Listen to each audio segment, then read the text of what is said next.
மக்களுக்கு உதவி செய்கிறதுக்கு ஒரு சம்பளம், அது ஒரு சேவை, அதுதான் அரசு வேலை. அதுக்காக தான் நீங்கள் எல்லாமே ரொம்ப கஷ்டப்பட்டு படிச்சுட்டு இருக்கீங்க. சும்மா பார்த்துட்டு ஸ்க்ரோல் பண்ணிட்டு போனாலும் வேலை வாங்க முடியாது.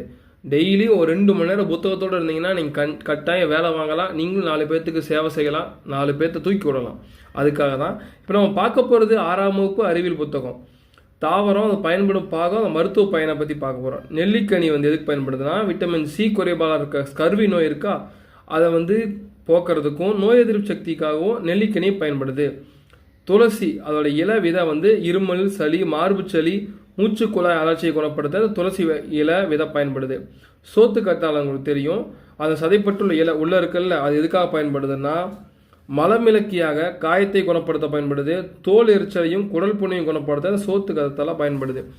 வேம்பு எதுக்கு பயன்படுதுன்னு பார்த்தீங்கன்னா, அதோட மரப்பட்டை, இலை மற்றும் விதைகள்லாம் கிருமி நாசினியாக தோல் நோய்களுக்கு மருந்தாக பயன்படுது.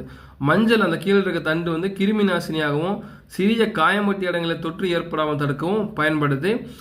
எப்போவுமே கவர்மெண்ட் எக்ஸாம், காம்படிட்டிவ் எக்ஸாம் பொறுத்த வரைக்கும் தனியாகவும் படிக்கணும், குழுவாகவும் படிக்கணும், குரூப்பாக டிஸ்கஷன் பண்ணிட்டே இருக்கணும், படிக்கிறவங்க கூட சேர்ந்துக்கணும், அதை பற்றி பேசிக்கிட்டே இருக்கணும். அப்போ தான் வேலை வாங்க முடியும். 2025 உங்கள் லைஃப் மாறும்னு நினச்சிட்டு இருக்கீங்க. இன்னும் 150 நாள் இருக்குது. நான் இப்பவும் சொல்கிறேன், காலையில் 1 மணி நேரம், சாயங்காலம் ஒரு 2 மணி நேரம் புத்தகத்தோடு இருந்து ப்ராப்பராக படிக்க ஆரம்பிச்சிட்டிங்க அப்படின்னா இந்த வருஷம் உங்கள் லைஃப் மாறும். அதனால் சும்மா அந்த பக்கம் ஒரு கால், இந்த பக்கம் ஒரு கால் வச்சுருக்காமல் 2 காலையும் ஒரு பக்கம் வச்சு ஒரு ஸ்டாண்ட் பண்ணி ஒரு ஐடியா பண்ணி படிக்க ஆரம்பிங்க. ஏதாவது டவுட்டுன்னா எனக்கு இந்த கான்டாக்ட் பண்ணுங்கள்.